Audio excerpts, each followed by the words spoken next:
Madame, Monsieur, bonsoir. Voici les titres du 20h30 ce soir. L'application des 13 mesures édictées par le gouvernement. Un impératif catégorique pour freiner la menace sans cesse croissante du coronavirus au Cameroun. Les principaux acteurs impliqués dans la gestion de cette crise sanitaire étaient réunis cet après-midi à Yaoundé. La CEMAC soutient les économies des 6 États membres de la Communauté économique et monétaire de l'Afrique centrale. Volonté réitérée à l'issue de la session extraordinaire du PREF-CEMAC à Brazzaville au Congo. Et puis, les conséquences de la crise sanitaire liée au coronavirus sur les autres secteurs de la prise en charge médicale. Les centres d'hémodialyse en détresse face à la pénurie de kits de prise en charge des patients. Cas pratique à l'hôpital général de Douala. Voilà pour les titres du journal. Madame, Monsieur, merci de nous recevoir chez vous. Le point de ce dimanche concernant l'évolution du coronavirus au Cameroun, 139 cas positifs confirmés, 6 décès, dont 4 à Douala et 2 à Yaoundé. Nous y reviendrons en compagnie de nos équipes postées au centre des opérations d'urgence de santé publique en direct. Une concertation intergouvernementale a rassemblé cet après-midi à Yaoundé les autorités publiques directement concernées par la question de la crise sanitaire liée au Covid-19. Autour du ministre Paula Tangandji, des ministres, des gouverneurs de région et des représentants des organisations du système des Nations Unies. Tous ont échangé sur la possibilité d'accélérer l'application des 13 mesures décidées par le président de la République. Séverin Alégambélé. Comme l'indique la dernière sortie médiatique du chef du gouvernement, l'application des mesures présidentielles contre l'épidémie du Covid-19 est assez timide. Ce dimanche, au ministère de l'administration territoriale, il a été question pour les 4 ministres, les 6 gouverneurs issus des principaux foyers déclarés de l'infection, les chefs des missions diplomatiques, de réfléchir à la mise en application sans détour de la stratégie arrêtée. En tout état de cause, je pense qu'aujourd'hui, il est question d'accélérer, n'est-ce pas, l'application des mesures du gouvernement. Les mesures doivent être appliquées pour l'intérêt général. Et si on accompagne le gouvernement dans ce combat, nous allons venir à bout de cette pandémie. Les secteurs d'activité concernés au premier chef, la santé et les transports, sont bien conscients des efforts à produire pour contenir la propagation de la maladie. Que tous les usagers de la route s'astreignent à un devoir de solidarité, qu'ils respectent la non-surcharge. Il y a des mesures d'hygiène qu'il faut respecter, que chacun apporte du sien. La concertation de ce dimanche précède la mise en route d'une nouvelle stratégie de réponse au Covid-19. Selon le ministère de la Santé publique, dès le 2 avril, il est prévu une campagne de masse visant à évaluer et à prélever les cas suspects dans les ménages. Le gouvernement annonce une nouvelle stratégie de réponse au Covid-19. Elle démarre le 2 avril par une campagne de masse de prélèvement et d'évaluation dans les ménages. En appui à cette stratégie, il est opportun d'indiquer que l'implication forte des relais sociaux, à l'exemple des collectivités territoriales décentralisées et des organismes non gouvernementaux, est nécessaire. Séverin Alégambélé, une fois de plus. Les collectivités territoriales décentralisées ont commencé matériellement à s'associer aux efforts du gouvernement dans la lutte contre l'épidémie du Covid-19. À Yaoundé par exemple, la commune de Yaoundé 3e et bien avant elle, celle de Yaoundé 1er, ont conduit des opérations de sensibilisation des masses sur le respect des mesures gouvernementales, les pratiques dans les transports publics, l'hygiène courante, notamment le lavage des mains. Nous avons distribué les bidons d'eau, le savon, du chlore, pour que les populations puissent laver les mains. Certains sont encore dans le déni. Il faut les ramener par la pédagogie à comprendre le bien fondé et à s'approprier ces mesures. Toutes ces actions doivent se multiplier, l'ennemi en face ayant une capacité de nuisance extraordinaire. Le gouvernement y est déjà, les organisations de la société civile, les opérateurs économiques, les administrations privées, tous les relais sociaux doivent s'impliquer. L'idée d'un fonds de solidarité nationale, comme on l'a vu avec Boko Haram, est de plus en plus évoquée. L'Observatoire du développement sociétal appelle à la solidarité nationale pour mobiliser des ressources au niveau national afin d'accompagner le gouvernement. L'Observatoire voudrait saisir cette occasion pour engager nos partenaires internationaux à plus de sincérité et de considération dans les contributions pour la prise en charge des malades au regard des insuffisances de notre système de santé. Dans un élan de compassion commune, on est convaincu d'une réponse à copier face à une crise sanitaire sans précédent. Pour faire face à la pandémie meurtrière, la Communauté économique et monétaire de l'Afrique centrale, la CEMAC, propose un plan économique et financier de résilience. Une réponse présentée à la faveur de la 3e session du comité de pilotage du programme des réformes économiques. Sadou Mamoudou parcourt le communiqué final de ces assises. Le plan de résilience des pays de la CEMAC est organisé en 5 piliers. S'agissant du pilier 1, il s'articule autour des politiques budgétaires, des mesures prises ont trait à la rectification des lois de finances 2020, au soutien de la BEAC, de la BDAC et du marché financier sous-régional, au recours des institutions internationales et régionales telles la Banque mondiale, le FMI, la BAD et l'appui aux entreprises frappées par la crise. Le pilier 2 renvoie aux politiques monétaires et marchés financiers qui consolident la mise en œuvre de la nouvelle réglementation d'échange. Les États ont donc appelé la BEAC à assouplir certaines conditions de la politique monétaire et ont validé le relèvement du niveau d'injection de liquidités par la BEAC. L'appui des banques nationales aux PME et PMI concernant la BEAC à hauteur de 500 milliards de francs CFA, l'investissement équitable de 90 milliards par la BDAC pour la lutte contre la pandémie et le renforcement des systèmes sanitaires nationaux. Pour ce qui est du pilier 4, qui regroupe l'intégration régionale, la libre circulation des marchandises et des personnels de santé engagés dans la lutte contre le Covid-19 est maintenu sous réserve des contrôles sanitaires appropriés. Le 5e pilier, lui, a trait à la coopération internationale. La rencontre de Brazzaville adopte en effet, et ce de manière définitive, la négociation des programmes sous-régionaux avec les partenaires financiers internationaux. La crise sanitaire fait planer l'ombre d'autres chocs extérieurs connus entre 2015 et 2017. Les ministres ont également recommandé aux États de négocier collectivement et d'obtenir pour tous l'annulation de l'ensemble de leurs dettes extérieures pour se donner des marges budgétaires leur permettant de faire face à la fois à la pandémie et à la relance future sur des bases saines de leurs économies. Le coronavirus impacte négativement l'économie mondiale. Les pays membres de la CEMAC n'y échappent pas. Réunis en session extraordinaire à Brazzaville au Congo ce week-end, les ministres de l'économie et des finances de la CEMAC en ont fait le constat. Au Cameroun, les prévisions budgétaires et les échanges commerciaux subissent particulièrement les effets du coronavirus. Lucrèce Modundjemba. Le coronavirus grippe l'économie mondiale. Le Cameroun n'y échappe pas. Notre pays avait tablé sur un budget de 4 951 milliards de francs CFA pour l'année 2020. Voilà que le pétrole, l'une de ses principales ressources, est vendu à un prix inférieur aux prévisions. Nous avons fait notre budget, notre loi de finances 2020 sur une hypothèse d'un baril du pétrole à 54,4 $. Là, nous sommes à moins de 30. Vous comprenez que la conséquence est immédiate. Dans le même ordre d'idées, les échanges commerciaux du Cameroun par voie maritime, estimés à 95% des flux, sont négativement impactés par le Covid-19. Avec la diminution des échanges avec le monde extérieur, les importations vont baisser. Si les importations baissent, ça veut dire les recettes douanières vont baisser. Tout cela va également avoir des conséquences sur l'économie réelle. Je ne vais pas entrer dans les détails ici, mais il a été bien constaté que les effets vont être terribles. Tout cela dépendra maintenant de la durée de la pandémie.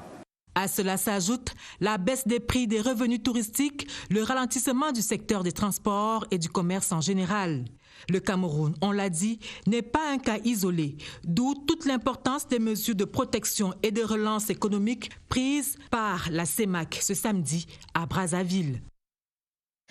Halte au regroupement, stop aux assemblées et autres réunions en présentiel. Le message semble avoir été entendu par les adhérents d'associations et autres tontines, habitués à se retrouver chaque week-end dans le cadre des cotisations mensuelles. La nouvelle approche est centrée sur les transactions électroniques pour éviter les contacts.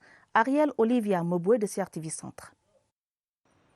La mesure du gouvernement interdisant les regroupements de plusieurs personnes a un impact sur les rencontres soit mensuelles, soit hebdomadaires au sein des réunions. Du coup, les différentes tontines ont revu leur mode de fonctionnement. Nous nous sommes dit que nous allons ce soir aux réunions présentielles et maintenant les encaissements se font via les opérateurs de téléphonie mobile. Une alternative qui varie d'une association à une autre. Ceux qui ne sont pas dans le WhatsApp et qui sont des membres influents, des dignitaires de la réunion, on les appelle pour leur donner des directives, pour leur dire qu'il y a ceci, il y a cela. La suspension des rencontres a également une influence sur les rubriques habituelles. La collation, celle-ci a également été suspendue parce qu'il faudrait bien que nous restions sains.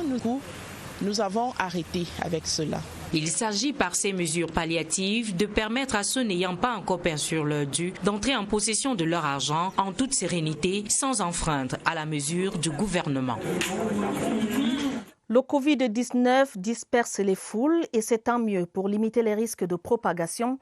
Les week-ends détente sont devenus des week-ends déserts. Les piscines ne sont pas vidées de leurs eaux, mais ont viré leurs nageurs. Les maîtres nageurs ne s'y rendent que pour l'entretien des lieux. Voici le reportage de Laurence Okalia. La piscine de l'hôtel des députés n'a jamais été aussi sèche. Le temps est pourtant propice ce week-end, mais la pandémie qui flotte depuis quelques jours n'autorise que les poissons à nager. Vous-même, vous pouvez le constater, il n'y a personne. Le maître nageur est en train de s'affairer à maintenir quand même son eau. Mais à force de refuser de recevoir les enfants, eux-mêmes ont compris, finalement, personne ne vient. Cette résolution ne figure pas dans les directives prescrites par le Premier ministre. Mais ici, l'on se met à l'abri autant que possible pour éviter les éclaboussures de la pandémie. S'il faut même faire, c'est faire plus que les mesures qui ont été édictées. Par exemple, nos personnels, pour la plupart, nous avons demandé à certains de ne pas venir quand ce n'est vraiment pas nécessaire. Ailleurs, pourtant, aucune restriction n'est spécifiée. Mais l'eau bleue et tiède ne séduit plus autant qu'avant. Dans cette petite étendue d'eau, c'est le désert depuis le plongeon du virus au Cameroun. N'ayant pas de consigne particulière par rapport à l'utilisation de la piscine, on n'a pas de mise en place de consignes particulières et d'autre part, compte tenu de l'occupation de l'hôtel, la piscine est extrêmement peu fréquentée. À défaut de faire des brasses ou des longueurs, il est possible pour tous de garder la proximité avec de l'eau. Il suffit de se laver les mains. Voilà qui est dit. Dans les lieux de culte, notamment dans les églises, le nombre de messes s'est accru, en respect de la limitation du nombre de fidèles au sein des chapelles. Dans le diocèse de Maroua-Mokolo, région de l'extrême nord, l'évêque a tenu à faire appliquer de nouvelles directives. Alors Roger Gounadjou de CRTV Extrême Nord nous en dit plus. En application des mesures gouvernementales de riposte contre le coronavirus, le nombre de messes est passé de 4 à 13 dans les paroisses du diocèse de Maroua-Mokolo dimanche dernier, puisque rassemblement de moins de 50 personnes oblige. Et face à l'évolution de cette pandémie, l'évêque du diocèse, Monseigneur Bruno Ateba Edo, durcit les mesures. Suspendre toutes les célébrations liturgiques communautaires, les messes, les chemins de croix, les funérailles, les obsèques. Nous avons invité les fidèles et les familles à s'unir de cœur et d'esprit en privé. Les rassemblements des chorales, des mouvements et des associations des fidèles au sein de la paroisse sont également suspendus. Les fidèles catholiques de l'extrême nord sont désormais appelés à suivre les messes par voie radiophonique. Si la CRTV peut nous permettre, par exemple, de dire la messe et que les chrétiens, les milliers de chrétiens de notre région puissent suivre cette messe. Entre autres mesures et non des moindres, la mise en place d'un dispositif de lavage des mains dans toutes les paroisses du diocèse.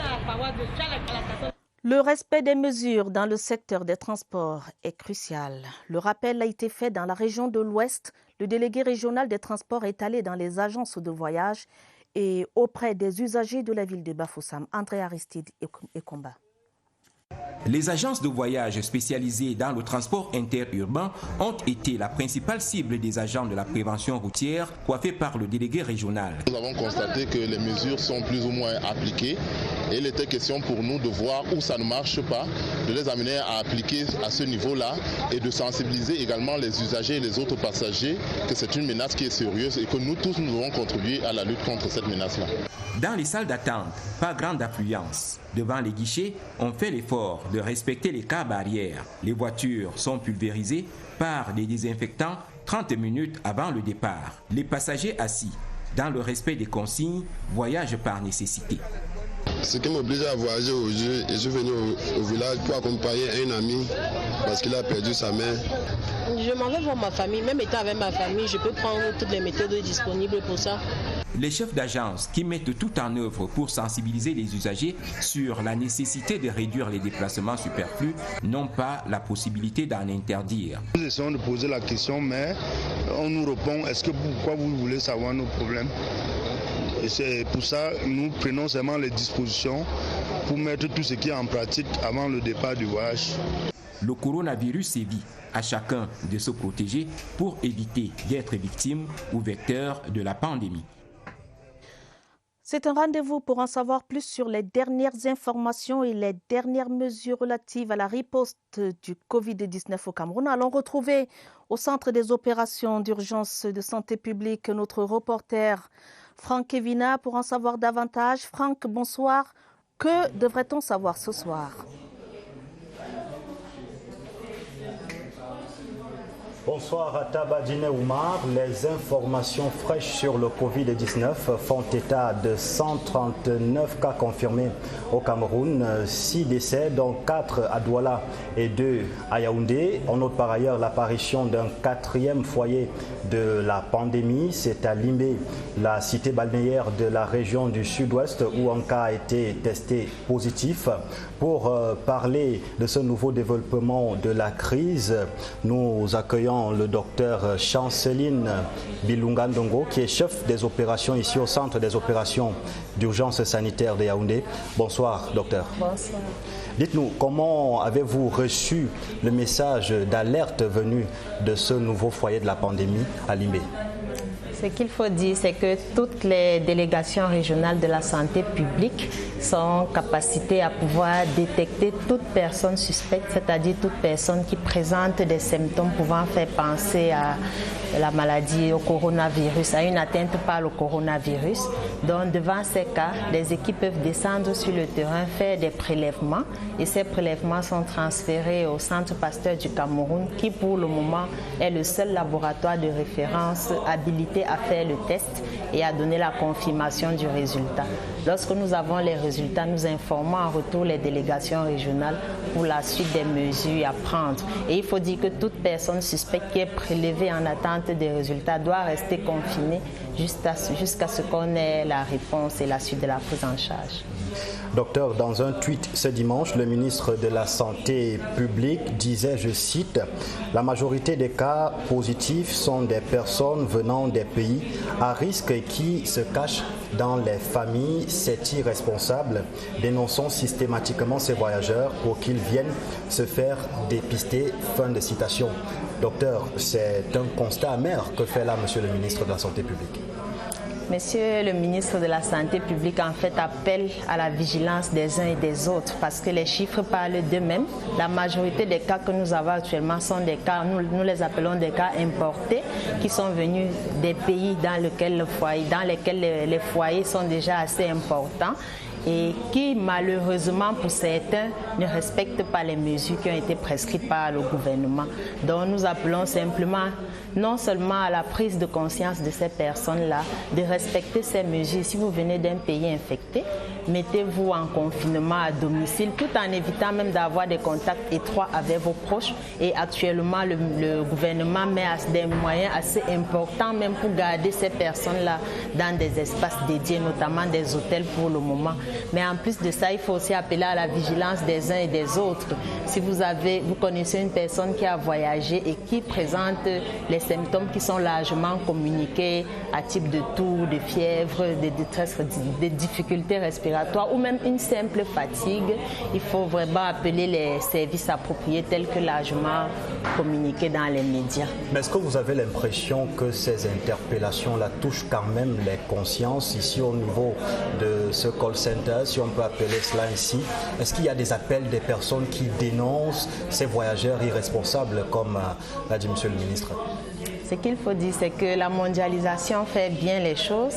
Les populations reçoivent de façon instantanée maintenant certains messages à travers les réseaux sociaux et nous avons les retentissements sur notre call center. Seulement, pour les dernières 24 heures, nous avons eu plus de 2000 appels, 2218 pour être exact.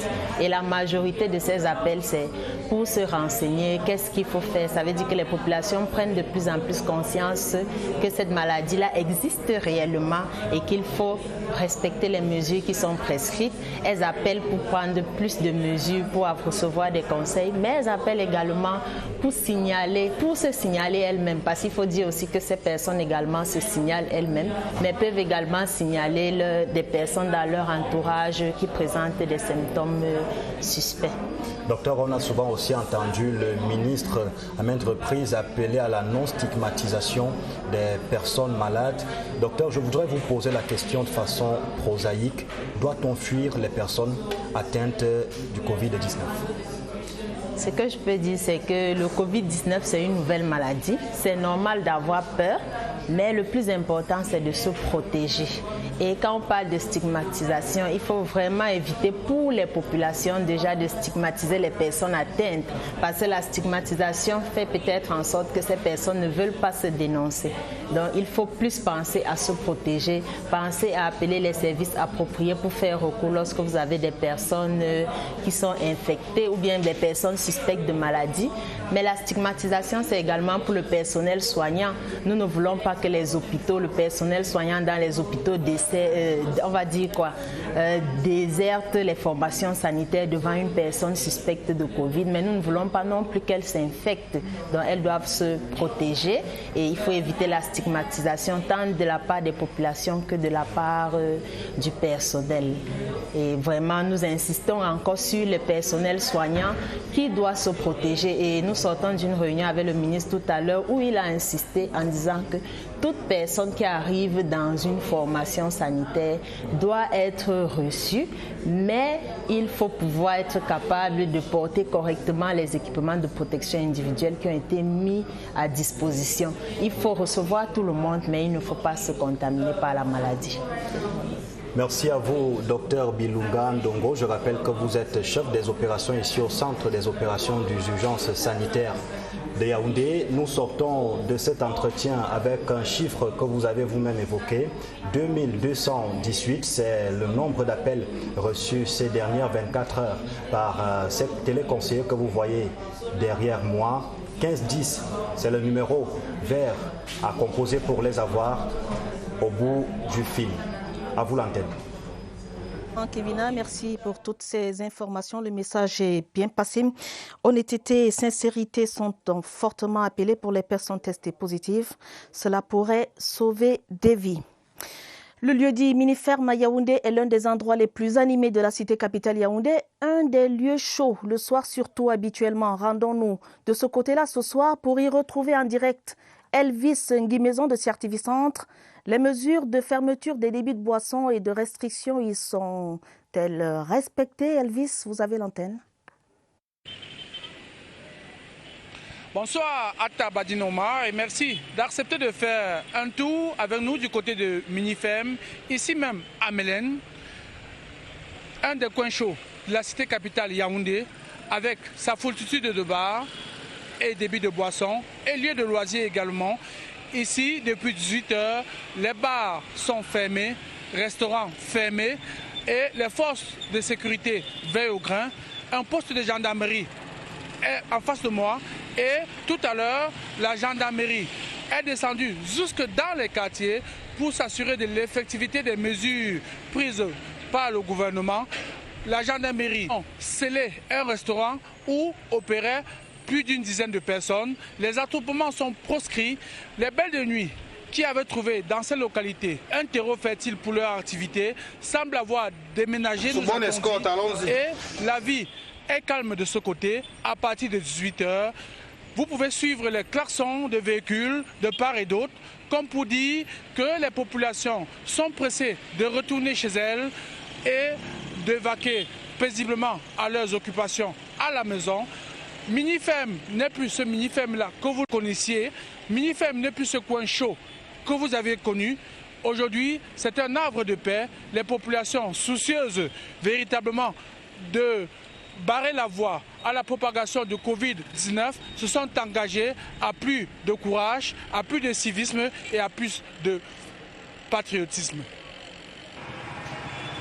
Merci Elvis. Il faut dire que c'est la même ambiance dans pratiquement tous les grands carrefours et les coins chauds de Yaoundé. Le marché central de Douala est en mode désinfection totale. Dans le cadre de cette riposte face au Covid-19, le maire de la ville de Douala y a effectué une descente en compagnie du maire de l'arrondissement de Douala 2e pour vérifier le respect des mesures d'assainissement de cet espace commercial. Léon Bertrand Tanefo de CRTV Littoral. Le marché central de Douala, tel qu'on ne l'a jamais connu, ou du moins pas régulièrement. L'espace commercial, toujours grouillant de monde, s'est mis en mode restriction. Les comptoirs et les magasins sont vides. Pas d'âmes qui se meuvent et pas de marchandises exposées. La mesure de la fermeture temporaire pour cause de désinfection est bien respectée. Tous les commerces sont fermés à Douala 2e et je pense que les commerçants ont pris la mesure de cette décision et ont eux-mêmes entrepris de mettre des mesures sur pied, à savoir des points d'eau. Et nous allons les accompagner aussi et avec l'aide de la communauté urbaine qui également va nous appuyer en ressources humaines. À l'intérieur du marché, la même physionomie de la fermeture revient. La longue randonnée pédestre permet de déceler les poches d'incivisme directement sanctionnées et conforte la faisabilité des mesures à venir. Il y a aussi des thermoflash qui seront mis aux entrées qui resteront ouvertes pour que et les commerçants et les clients qui entrent soient testés. La descente s'inscrit dans le cadre de la riposte de la ville de Douala contre la menace du coronavirus. Une menace réelle que le premier magistrat de la ville explique à ses populations afin de sauver des vies. À Limbé, dans la région du sud-ouest, il est plus que jamais temps de renforcer la sensibilisation. C'est le nouveau foyer du coronavirus au Cameroun. Le maire de la ville de Limbé, André Motanga Mujimbe, et des responsables de la santé ont sillonné les artères de la ville et les espaces marchands pour diffuser des messages et expliquer les règles de bonne conduite pour éviter la propagation. Cathy Nandjou de CRTV Sud-Ouest. Le premier magistrat de la ville, André Mutanga Mujimba, et les autorités sanitaires ont invité les populations à s'approprier les recommandations de l'Organisation mondiale de la santé et les mesures gouvernementales pour préserver leur santé et celle des autres. Tour à tour, ces forces vives ont sillonné les marchés de Newtown et de Church Street pour s'assurer de l'assainissement des espaces. Après cette étape, cap sur la gare routière où les surcharges font de la résistance. L'hôpital régional de Limbé a également eu droit à la visite du super-maire, toujours porteur des messages clés à travers des haut-parleurs et autres éléments audio sonores. D'après Andrew Mutanga Mujimba, Limbé est une ville cosmopolite où plusieurs petits commerces se sont développés de par son attrait touristique. Il est donc difficile d'envisager un confinement total. Les populations doivent rester en alerte et appliquer les mesures barrières contre le coronavirus. Le ministre de la Jeunesse et de l'Éducation civique a lancé cette semaine dans les arrondissements de Yaoundé 6, 2 et 1er la campagne de sensibilisation des populations sur le respect scrupuleux des règles et des mesures barrières mises sur pied par le gouvernement. Marlise et Noambarga Oumou. Le ministère de la Jeunesse et de l'Éducation civique dit non au coronavirus et met à contribution tous les talents pour porter le message de la sensibilisation. Si vous êtes à la maison, n'acceptez pas les visites des étrangers. On ne sait pas qui a le coronavirus. Les équipes mobiles d'animation, les médiateurs communautaires recevaient ce mercredi des mains du ministre Mounouna Foutsou des kits de sensibilisation et de protection constitués pour l'essentiel des flyers, mégaphones, désinfectants, question de sensibiliser les populations. Pour ce jour de lancement de la campagne, la caravane du MINJEC s'est rendue à Simbok, Mendong, Messa, Chinga Village et Toudi Marché, véhiculer le bon message, celui de s'approprier les gestes salvateurs. Vous donnez non seulement les consignes édictées par le gouvernement, les partenaires, l'OMS, mais surtout vous invitez au civisme. Vous avez suivi l'appel du chef de l'État au civisme. Mounouna Foutsou hausse le ton et rappelle que des sanctions seront appliquées à tout contrevenant aux mesures barrières décidées par le gouvernement. Passer à la sanction. Et à cet égard, ils doivent dénoncer auprès des autorités compétentes les auteurs des actes inciviques, les contrevenants aux règles édictées par le gouvernement, afin que ces auteurs, ces contrevenants soient punis. Après ce lancement, les jeunes volontaires mobilisés à cet effet vont porter la sensibilisation à travers les 10 régions. La menace du Covid-19 est réelle et suscite un sentiment de solidarité. Dans la région du Sud, des parlementaires ont procédé à la distribution de cartons de savon, de gel désinfectant, de gants et de cache-nez afin de permettre aux populations de se protéger. Charles Abosoloba de CRTV Sud. Dans la vallée du Ntem, les populations ne sont pas encore suffisamment armées face à la menace du Covid-19. Beaucoup ne connaissent que très peu les moyens de protection contre cet ennemi invisible prêt à sévir à la moindre faille. Les élites du département se sont mobilisées pour mettre les leurs à l'abri avec une vaste campagne de sensibilisation. L'initiative est celle de mon cadet, mon jeune frère, l'honorable député docteur Mangamou Jama. Il m'en a fait part, j'ai tout de suite adhéré à son idée et nous avons commencé à travailler ensemble. La vallée du Ntem, c'est un département qui est frontalier à d'autres pays. Nous sommes beaucoup plus exposés, donc nous devons devenir sensibiliser, renforcer la sensibilisation, dire à nos parents de faire très attention. Pour montrer la voie à suivre tout au long de cette crise sanitaire, l'équipe de sensibilisation a distribué des cartons de savon, des cache-nez, des gels hydroalcooliques et des gants. Un appui considérable pour les chefs traditionnels appelés à faire passer le message jusqu'aux villages les plus reculés. Merci à nos enfants d'avoir pensé à nous. On ira dans les villages les plus éloignés. On passera bien sûr par nos chefs de 3e degré qui iront maintenant dans leur village. Le préfet de la vallée du Ntem salue cette action qui vient renforcer la dynamique de lutte contre le coronavirus dans ce département frontalier. Nous ne pouvons que saluer cette belle initiative. Que les autres élites prennent également le relais et suivent l'exemple. Et les maires des communes doivent également, chacun en ce qui le concerne, dans sa commune, mener un combat parce que c'est une guerre que nous avons engagée contre cette pandémie. La vallée du Ntem se donne ainsi les moyens de résister à la menace afin de ne pas être la porte d'entrée du Covid-19 dans le Sud. Faisons maintenant un tour dans le monde. Les derniers chiffres indiquent 702 568 cas de contamination, 33 190 décès déjà enregistrés. En Afrique, l'Afrique du Sud compte 1187 cas. Voici une cartographie des pays les plus touchés avec Christelle Fouda. 119 pays dans le monde sont désormais touchés par le Covid-19 qui totalise 702 568 cas de contamination, 33 190 décès et 149 219 guérisons à travers le globe. Les derniers développements de l'épidémie font de l'Europe l'épicentre de la maladie, avec en tête de liste l'Italie qui enregistre 97 689 cas de contamination et 10 779 décès, suivi de l'Espagne où la propagation du coronavirus s'est intensifiée avec 78 799 malades et 6 606 décès. La France, quant à elle, compte 37 575 cas de contamination et 2 314 décès. Ailleurs, les États-Unis d'Amérique totalisent le plus grand nombre de cas de contamination dans le monde avec 131 409 personnes infectées et 2 329 décès. L'Afrique du Sud, en pole position sur le continent noir, compte 1187 cas de contamination et 1 décès, suivi de l'Égypte, 576 malades et 36 décès, l'Algérie, 511 cas d'infection et 31 décès, le Maroc, 450 cas et 26 décès. En Chine, le pic de la pandémie semble être atteint avec 81 439 cas de contamination et 3 300 morts. La crise sanitaire avec ses effets collatéraux, le service d'hémodialyse de l'hôpital général de Douala est en stock limité de kits, mais pas hors service, heureusement. Le manque de kits s'explique en grande partie par la fermeture des frontières, surtout aériennes, du fait de la crise sanitaire du Covid-19. Le ravitaillement de cette formation sanitaire s'en trouve donc perturbé. Les médecins en service sont optimistes tout de même. Ils disent qu'il y a d'importants stocks qui arrivent via la voie maritime. En attendant, comment se fait la prise en charge là-bas sur place? Voici l'enquête que nous propose Rufin Kacham de CRTV Littoral.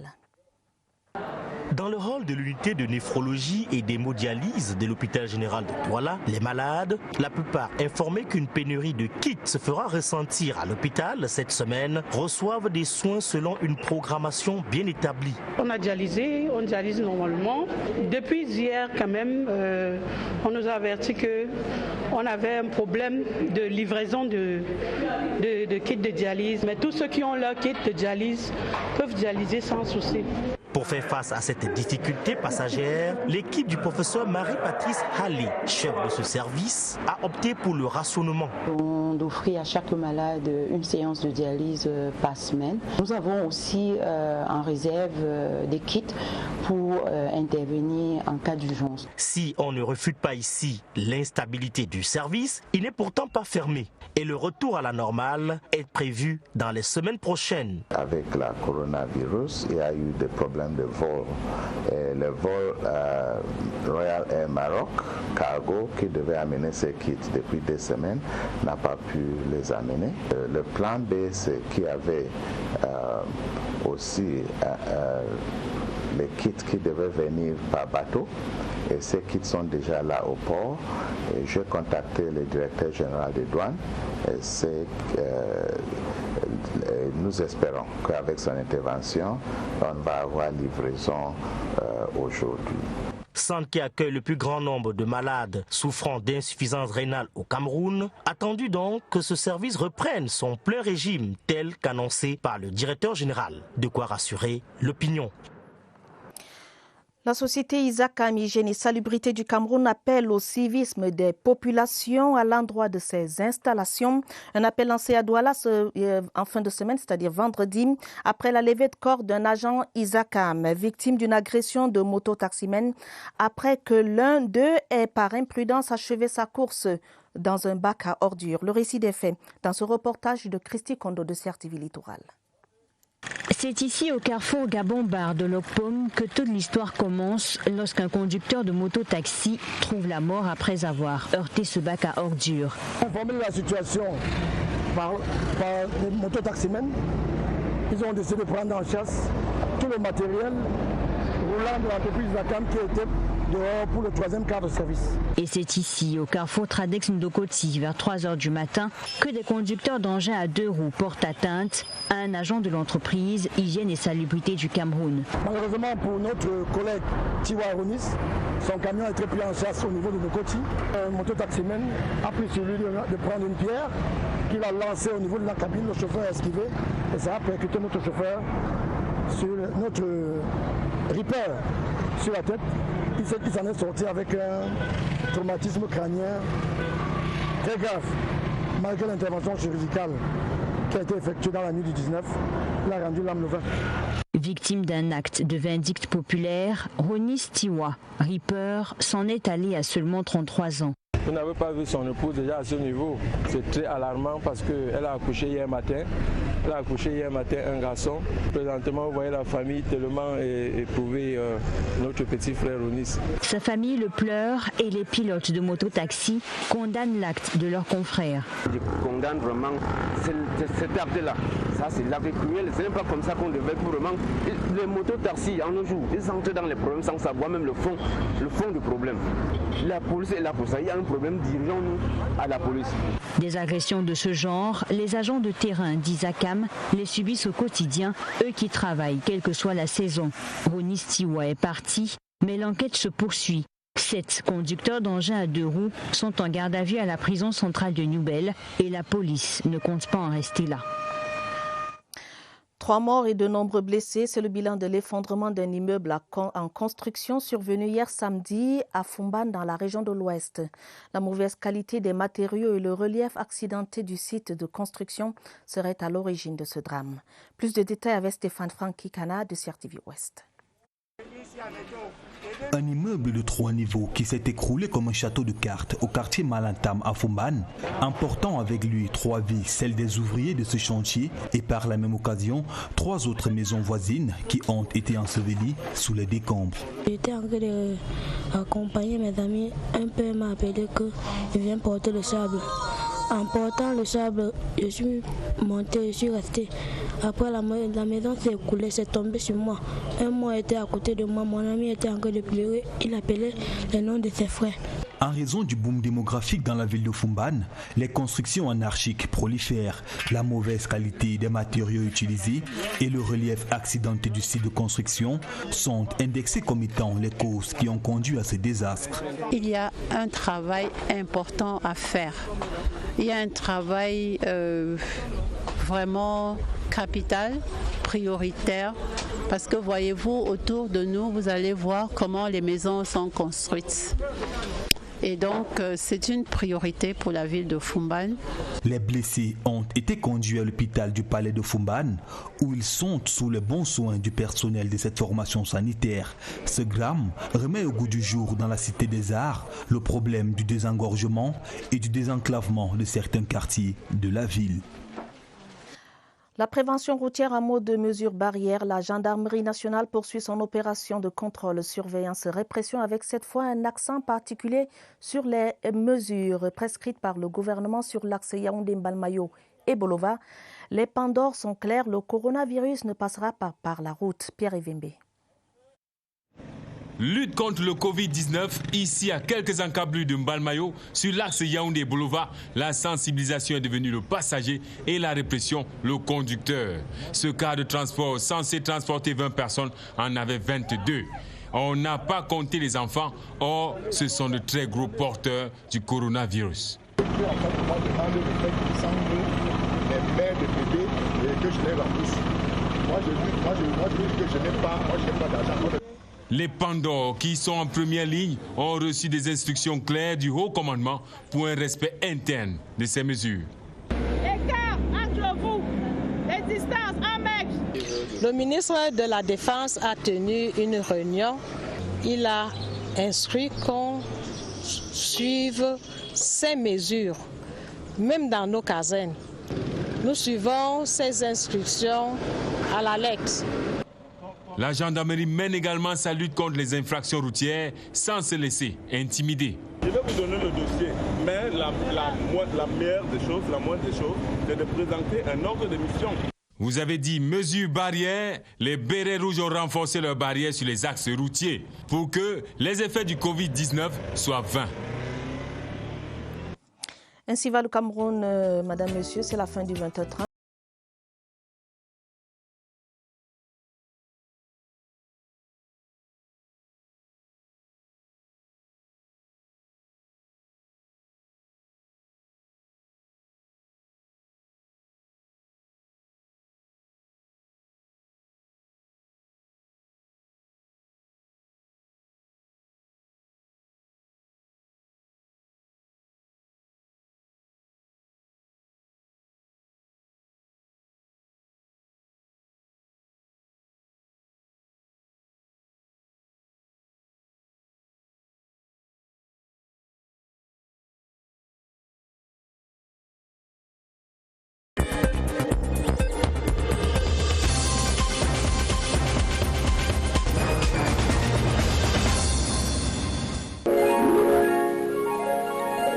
CRTV News, ici, toute l'info.